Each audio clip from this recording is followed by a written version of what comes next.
Thank you so much one more time for joining us at Telegraph, Mr. Zampolli. It's your second time here. Apart from being ambassador at the United Nations, you're also the founder of the World Artificial Intelligence Organization. Can you tell us what are the main topics that you're covering at this moment? Well, first, Angelina, thank you so much. It's an honor to be here at Telegraph once again and have an interview with you. With your company. Yes, World Artificial Intelligence Organization, WIO, covers most of the topic among member states, which we can say from security, from education, agriculture, medicine, all the global part of artificial intelligence.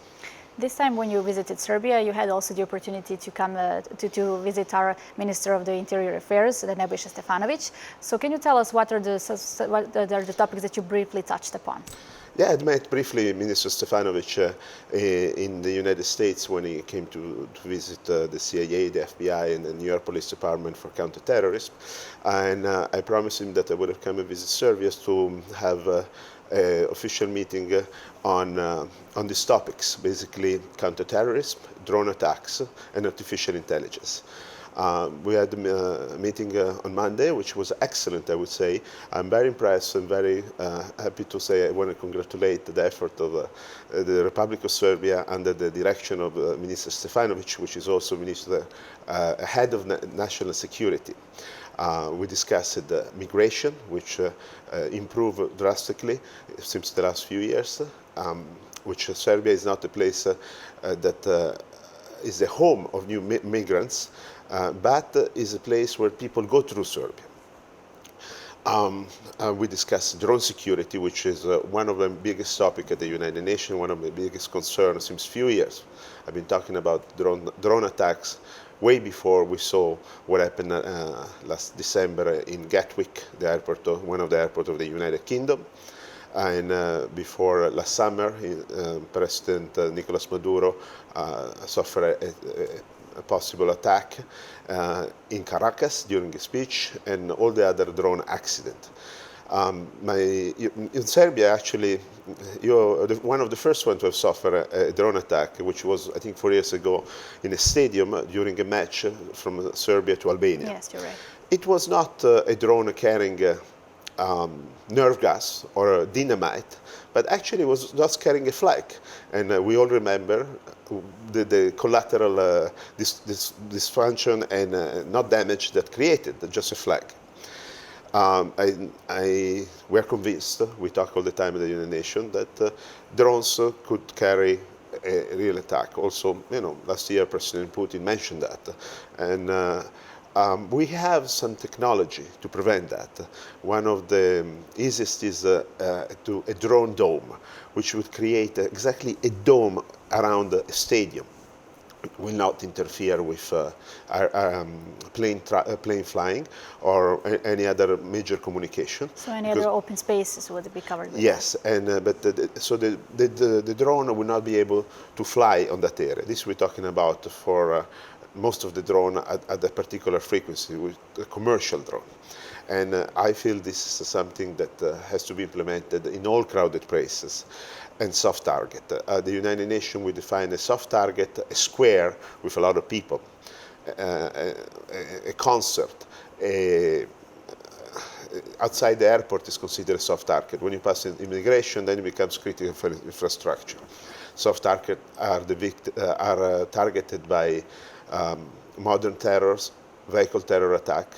Just one person that goes rent a little truck, a little bus, or a little car, and decide where he sees more people and he wants to run them over. We see this happening a lot in the last few years, which is the only solution for that, for me, that I keep saying, is install bollards. Bollards like those metal things that has to be rated at a certain level to protect if a car or a truck drives through at a certain speed. And it needs to get some sooner here because drones are getting smarter and smarter, which means that much easier to use in legitimate positions. Yes, and unfortunately, no law enforcement, they have a possibility to stop a drone in this manner, unless it's a military level device. A drone from across the river in New York can get to Times Square in 4 or 5 minutes. One pilot can deploy 10, 20 drones at the same time. It can pre-program the destination. And please, I don't want to scare you, but I am very scared, even myself talking about it, and I've been telling it to a lot of people. Imagine a drone carrying nerve gas on St. Peter's Square, where we have 60,000 people on a Sunday. We have two attacks there, the people, a massacre, and the fate. This is my real fear. Or in a stadium they have from 30 to 120,000 people. And there is a lot of stadium around the world every weekend. Yes, so drone attacks are not just something in theory, it's a real thing that we're witnessing almost every now and then. So you mentioned here in Serbia as well, 4 years ago, there was an attack in Venezuela, so it's something that we really need to focus on. Well, Minister Stefanovic was very responsive and has been thinking a lot. We've been sharing some confidential information of some ideas, and I really look forward to work with the Republic of Serbia for this topic. Okay, and recently in some of your interviews you also were speaking about the topic of drug trafficking and opiates crisis that's happening in USA, but also it's emerging in Europe. But still in Europe we're not really aware of that problem. So can you tell me more about that? Well, this became a first priority of the President of the United States, and also one of the top pillars of the program Be Best of our First Lady, Melania Trump. And I'm shocked that because I've been talking to many prime minister, presidents of the European Union and other countries, and nobody is very receptive.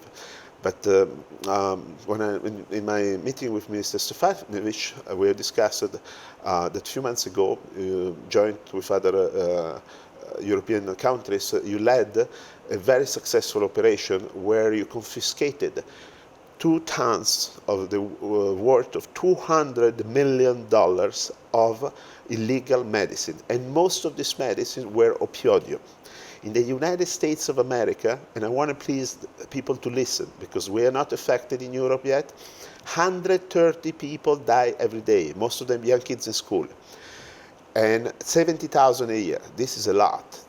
This is a lot of people. Huge number, yes. Opiodium, unfortunately, are prescribed for like big pain after surgery or for like permanent, like real illness.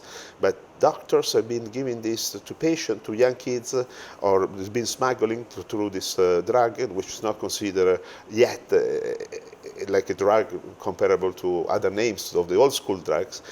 And people get really addictive and they overdose of that. And I would like, to call on the family to look in the medicine cabinet of the kids, because I have a broken hand, and a few years ago they gave me 1 box of this. I never took them because the doctor said that was very strong, yes. And I don't like to take that much medicine. Yeah. And I find them at my house because I was even myself unaware of this oxycodone, fentanyl, all this kind of opioidium, which there are few. But talking to Minister, I asked him to please to look into that, and I would like to see Serbia on the forefront in the region, in the Balkans and in the European Union, to start to speak about this new trend, this new epidemic.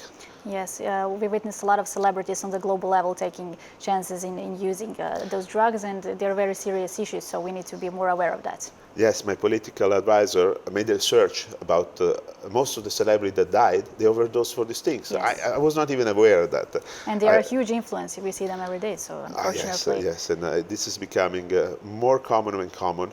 The United States of America just this week has been awarding penalty to major drug company, a few of them.